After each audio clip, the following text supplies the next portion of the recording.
Hello everyone, आज हम बघेई कहानी पर बात करेंगे।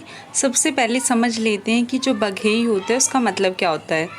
तो बघेई मतलब होता है कि बाघ जो है जो आदमी खाता है, एक ऐसा बाघ जो आदमी खाता है। तो इस कहानी में हमें आदिवासी जीवन का जो चित्रण है वो देखने को मिलता है।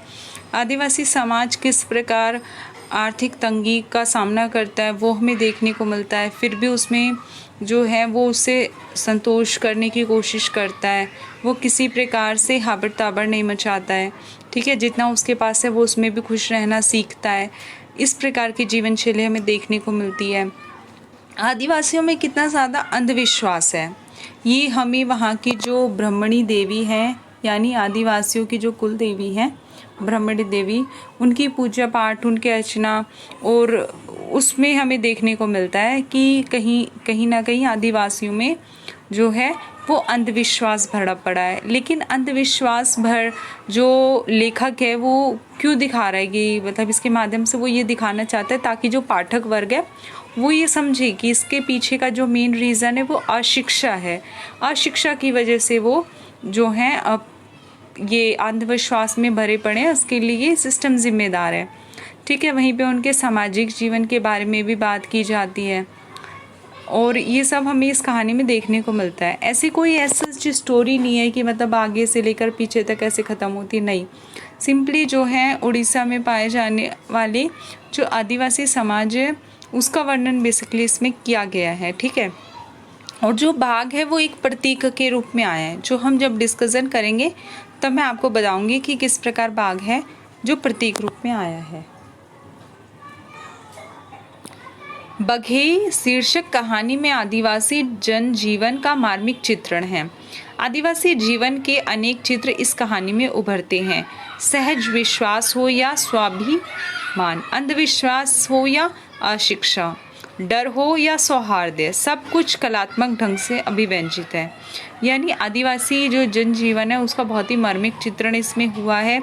आदिवासियों में भले ही जो एक विश्वास है या उनके अंदर जो स्वाभिमान है या उनके बीच में फैला अविश्वास है जिसका कारण अशिक्षा है, या उनके बीच में जो बघेई को लेकर जो डर फैला हुआ है, या आपसी लोगों के बीच जो है प्रेम सद्भाव, ये सभी ना जो हमें इस लेखन के माध्यम से हमें कलात्मक ढंग से देखने को मिलता है। आदिवासी ना तो देवता है ना राक्षस, वो भी हमारी तरह इंसान ही हैं। जनतांत्रिक मूल्यों के समर्थक हैं, तभी तो उनका एक मुखिया जो है इस कहानी में दिखाया जाता है, ध्रुव सिंह। यानी कि वो क्या होते हैं, वो उनका मुखिया होता है जो बाघ मार अभियान, यानी कि ये लोग क्या करते हैं, क्योंकि वो बाघ ना इंसानों को खाता है तो ये लोग उससे ज़्यादा परेशान हो जाते हैं कि लोगों का जानवर आदि खा जाता है, तो वो उसे मारने की एक प्लानिंग करते हैं। और उस बाघ मार जो अभियान चलता है उनका, उसका नेतृत्व ध्रुव सिंह ही करते हैं। वह स्वयं बाघ का शिकार हो जाता है। यानी हम देखने को मिलता है, पढ़ने को मिलता है कि ध्रुव सिंह है ना उसको बाघ खा जाता है, ठीक है। लेकिन सामने से नेतृत्व प्रदान करते हुए वीर गति को प्राप्त करता बाघ प्रतीक है जनतांत्रिक मूल्यों के संहार का। यानी कि फिर भी जो है ये ध्रुव सिंह है वो कहीं ना कहीं एक नेतृत्व जो टीम लीडर होता है उसकी भूमिका पूरी तरह वो निभाता है। फिर वहीं पे बात की गई है कि बाघ जो है वो प्रतीक है जनतांत्रिक मूल्यों का, यानी कि लोगों के जो अधिकार हैं वो किस प्रकार छीन लिए जाते हैं, वो खा जाते हैं। तो बिल्कुल कहीं ना कहीं तानाशाही और एक अत्याचारी का जो प्रतीक रूप में हमें बाघ देखने को मिलता है इस कहानी में। आदिवासी समाज बाघ के प्रकोप से आतंकित है। बाघ की उन्मत्तता के चलते चारों ओर भय और दहशत वाला भरा वातावरण छाया रहता है। बाघिन ने पहल गाय या भैंस या बैल घसीट कर खाना शुरू किया। फिर उसके बाद फिर वह प्रचंड रूप धारण करती है। उसका भय जन जन में व्याप्त हो जाता है। बाद में उसने आदमी का शिकार करना शुरू कर दिया। तो इस लाइन को पढ़ के आप साफ साफ समझ सकते हैं कि पूरा आदिवासी समाज था वो बाघ के प्रकोप से, बाघिन के प्रकोप से बहुत ज़्यादा डरा हुआ था। पहले उसने जानवर खाए, फिर धीरे धीरे उसने इंसान खाने शुरू कर दिए। लेखक ने इस स्थिति का चित्रण भी किया है। ठीक है, ये पंक्तियाँ पढ़ के आप समझ सकते हैं। बाघ का आदमी खाना उसके विरोधी स्वभाव का प्रतीक है, यानी अगर हम प्रतीक रूप में इसकी बात करें तो बाघ अगर आदमी खाता है तो वो उसका जो विरोधी स्वभाव है वो निखर के आता है। मनुष्य और मनुष्यता विरोधी शक्तियों के पराजित करना किसी व्यक्ति विशेष से संभव नहीं है, यानी इंसान और इंसान की जो विरोधी शक्तियों को हराना है तो वो कोई एक व्यक्ति से तो संभव है नहीं। आदिवासी समाज के लोग बाघ यानी मनुष्य विरोधी शक्ति को मारने के लिए संबद्ध जीवन जीते हैं, सामूहिक प्रयास करते हैं। यानी कि यहाँ पर जो मनुष्य है वो आदिवासी हैं और जो मनुष्यता विरोधी शक्ति है वो बाघ रूप में है। ठीक है, तो जब मनुष्य विरोधी शक्ति की बात की जाती है मतलब बाघ की बात की जा रही है, तो बाघ को मारने के लिए जो लोग हैं इकट्ठा होते हैं, एक प्रयास करते हैं, यथा सामर्थ्य उसे चुनौती देते हैं, सदियों से उनके मन में व्याप्त आतंक को समाप्त करना चाहते हैं। मतलब जैसे अगर कोई किसी सिस्टम से परेशान हो जाता है तो वो उसके अगेंस्ट इकट्ठा होते हैं, फिर उसके अगेंस्ट के एक्शन लेते हैं, वैसे ही ये लोग बाघिन से परेशान हो जाते हैं तो वो उसके अगेंस्ट एक्शन लेते हैं। बट एक्चुअल में क्या होता है, जिस प्रकार ये बाघ जो होता है, जो मुखिया होता है उसी को खा जाता है, तो उसी प्रकार सिस्टम क्या करती है, वो लोग भले उसके अगेंस्ट जाते हैं लेकिन फिर कहीं ना कहीं वो उन पर इतना ज़्यादा भारी आघात कर देता है कि दोबारा वो उठने का, सिस्टम के अगेंस्ट आवाज़ उठाने का हिम्मत ही नहीं करते हैं। इस कहानी में बाघ जनतंत्र का हत्यारा भी है, मतलब जो लोग हैं डेमोक्रेसी है उसका हत्यारा हमें देखने को मिलता है। अपने मनमानेपन और श्रृंखले प्रवृत्ति से वह जनता के अधिकारों का हनन करता है। ठीक है, यानी कि जो लोग हैं उनके जो अधिकार हैं उसको कहीं ना कहीं लोगों के अधिकार को दबाता है, वो अपनी मनमानीपन जिसका मन किया उसको खा लिया। पापी के रूप में बाघ यहाँ पे हमें देखने को मिलता है। हिंसक जानवर नहीं है, यह स्वेच्छारित का भी प्रतीक है, यानी कि वो हिंसक भी है और अपनी इच्छा से जो मर्जी वो करने वाला जानवर है। दमन और शोषण के आधार पर आम आदमी पर आतंक बरसाने वाला शासक का भी प्रतीक है, यानी कि कमज़ोर जनता को जिस प्रकार देखकर उस पर आतंक करती है, उसका दमन करती है, उसी प्रकार हमें यहाँ पे बाघ इसी प्रकार देखने को मिलता है। उसी जो शोषक शासक होता है उसी के प्रतीक रूप में हमें देखने को मिलता है। कहानीकार ने बाघ की सर्वकालिकता और सार्वभौमिकता को स्पष्ट शब्दों में चित्रित किया है। हर युग में हर जगह बाघ निकला है, उसने शिकार किया है। संसार में जितने दिन तक मनुष्य नाम का प्राणी जीवित है, बाघ नामधारी जंतु जिंदा है। किसी न किसी जगह आदमी को बाघ खा ही रहा है और होगा। बाघ हर युग में हर देश में होते हैं। बाघ अन्याय का प्रतीक है। आदिवासियों ने उस बाघ का विरोध किया है जो मनुष्य और समाज को अपने अधिकारों से वंचित रखता है।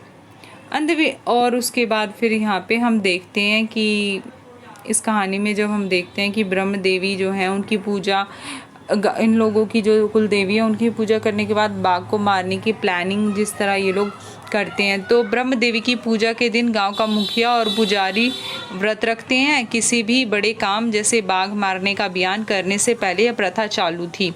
ब्रह्म देवी जो हैं के सामने सभी इकट्ठा होते हैं, पूरी योजना बताई जाती है। आदिवासी समझते हैं कि देवी की आज्ञा को मुखिया और पुजारी सुना रहे हैं। बाघ को मारने के अभियान में धनु पंडित जो है दाई जांघ में वो चीर लग जाता है, फिर एट द एंड उसकी मृत्यु भी हो जाती है। फिर लोग कहते हैं कि ये ना जरूर ब्रह्मी देवी जो है उनकी ही इच्छा हुई होगी, यही लोगों ने पूर्व जन्म में कोई काम किया, पूरा पाप किया हो गया, इसी वजह से इनको ये खा गई।